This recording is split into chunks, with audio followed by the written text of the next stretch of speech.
আরে মামা কি ব্যাপার, কি হয়েছে? আর কইস না বাপ, বাড়িতে কারেন্ট নাই, মনে কর যে বাতাস খাচ্ছি।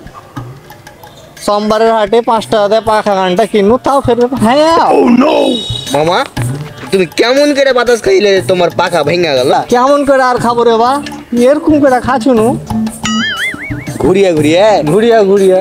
এর তো এরকম করে খেলে তো পাখা তো ভাঙবেই তোমার। মামা পাখা কিন্তু ভাঙবে না, একটা বুদ্ধি আছে। কি বুদ্ধি রে বা?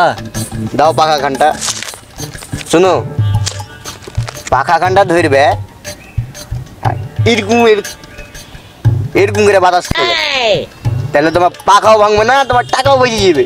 ধরে ধরে খাও, তুমি খাও। 5 টাকা দা পাখা কিনবে, এবার ঘুরিয়া ঘুরিয়া বাতাস খাবে। মামা পাখা গানটা সামনে লাও, মুখ খানটা এরকম এরকম করো, তাইলে তুমি বাতাস খেতে পারবে। no.